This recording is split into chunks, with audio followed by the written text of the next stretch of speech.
Thank you, Jen. Please.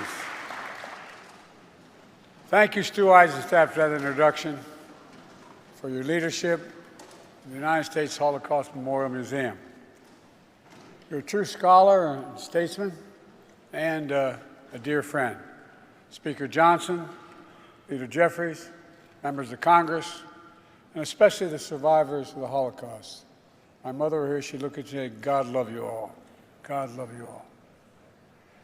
Abe Foxman and all other survivors who embody absolute courage and dignity and grace are here as well.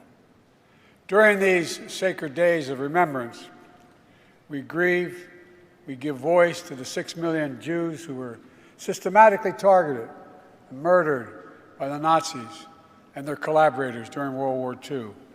We honor the memory of victims, the pain of survivors, the bravery of heroes who stood up to Hitler's unspeakable evil, and we recommit to heading and heeding the lessons that one of the darkest chapters in human history, to revitalize and realize the responsibility of never again.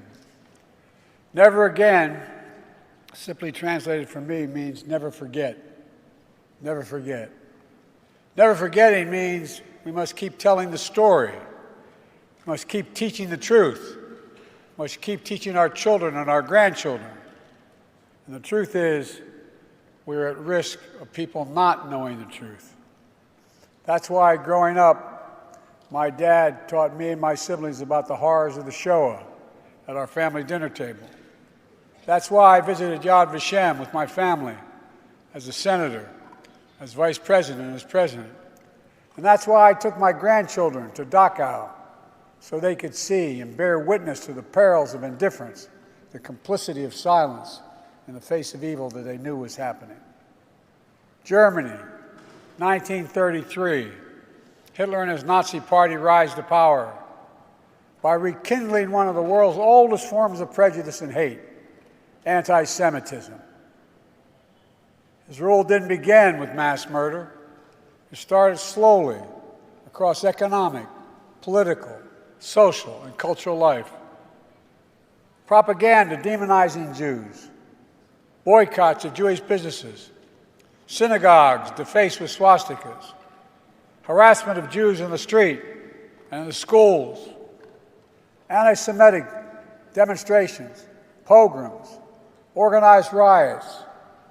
With the indifference of the world, Hitler knew he could expand his reign of terror by eliminating Jews from Germany, to annihilate Jews across Europe through genocide the Nazis called the final solution. Concentration camps, gas chambers, mass shootings. By the time the war ended, 6 million Jews, 1 out of every 3 Jews in the entire world, were murdered. This ancient hatred of Jews didn't begin with the Holocaust. It didn't end with the Holocaust either, or even after our victory in World War II. This hatred continues to lie deep in the hearts of too many people in the world, and requires our continued vigilance and outspokenness. That hatred was brought to life on October 7th in 2023. On a sacred Jewish holiday, the terrorist group Hamas unleashed the deadliest day of the Jewish people since the Holocaust. Driven by ancient desire to wipe out the Jewish people off the face of the earth, over 1,200 innocent people, babies, parents, grandparents, slaughtered in their kibbutz, massacred at a music festival, brutally raped, mutilated, and sexually assaulted. Thousands more carrying wounds, bullets and shrapnel from the memory of that terrible day they endured. Hundreds taken hostage, including survivors of the Shoah. Now, here we are, not 75 years later, but just 7.5 months later, and people are already forgetting. They're already forgetting that Hamas unleashed this terror. It was Hamas that brutalized Israelis. It was Hamas who took and continues to hold hostages. I have not forgotten, nor have you, and we will not forget.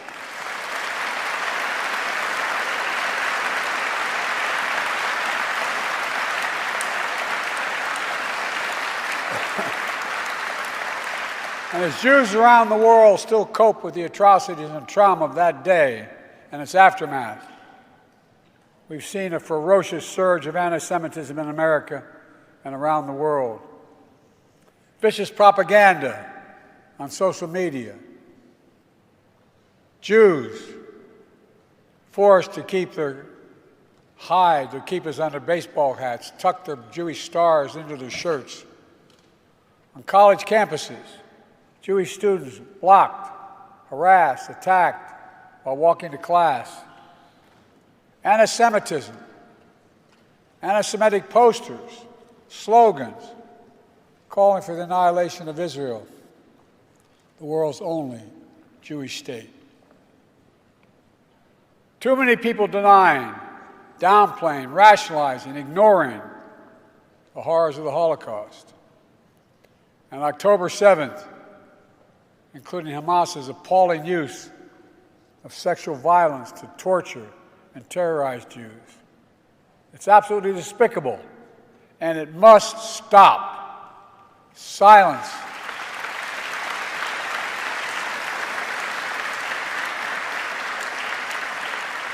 Silence and denial can hide much, but it can erase nothing. Some injustices are so heinous, so horrific, so grievous, they cannot be buried, no matter how hard people try. In my view, a major lesson of the Holocaust is, as mentioned earlier, was not inevitable. We know hate never goes away, it only hides. And given a little oxygen, it comes out from under the rocks. But we also know what stops hate. One thing, all of us. The late Rabbi Jonathan Sacks described anti-Semitism as a virus that has survived and mutated over time. Together, we cannot continue to let that happen. We have to remember our basic principles as a nation. We have an obligation. We have an obligation to learn the lessons of history so we don't surrender our future to the horrors of the past. We must give hate no safe harbor against anyone. Anyone. From the very founding, our very founding, Jewish Americans, who represent only about 2% of the U.S. population, have helped lead the cause of freedom for everyone in our nation. From that experience, we know scapegoating and demonizing any minority is a threat to every minority and the very foundation of our democracy. So in moments like this, we have to put these principles that we're talking about into action. I understand people have strong beliefs and deep convictions about the world. In America, we respect and protect the fundamental right to free speech, to debate and disagree, to protest peacefully, and make our voices heard. I understand that's America, but there is no place on any campus in America, any place in America, for anti-Semitism or hate speech or threats of violence of any kind.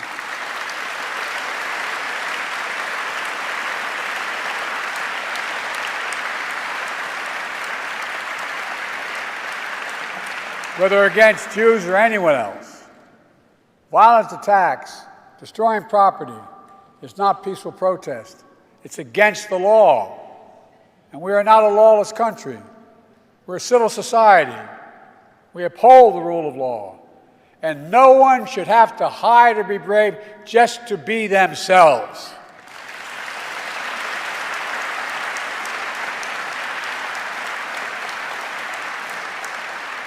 To the Jewish community, I want you to know, I see your fear, your hurt, and your pain.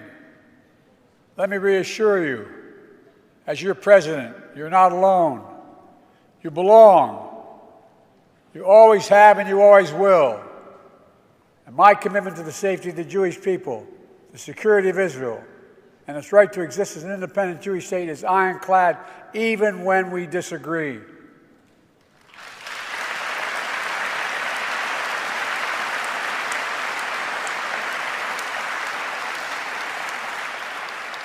My administration is working around the clock to free remaining hostages,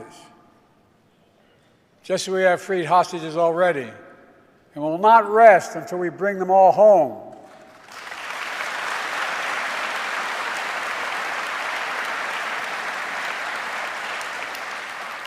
My administration, with our second gentleman's leadership, has launched our nation's first national strategy to counter anti-Semitism that's mobilizing the full force of the federal government to protect Jewish communities. But we know this is not the work of government alone or Jews alone. That's why I'm calling on all Americans to stand united against anti-Semitism and hate in all its forms. My dear friend, and he became a friend, the late Elie Wiesel said, quote, "One person of integrity can make a difference." We have to remember that, now more than ever. Here in Emancipation Hall, the U.S. Capitol, among the towering statues of history, is a bronze bust of Raoul Wallenberg. Born in Sweden as a Lutheran, he was a businessman and a diplomat. While stationed in Hungary during World War II, he used diplomatic cover to hide and rescue about 100,000 Jews over a 6-month period. Among them was a 16-year-old Jewish boy who escaped a Nazi labor camp. After the war ended, that boy received a scholarship from the Hillel Foundation to study in America.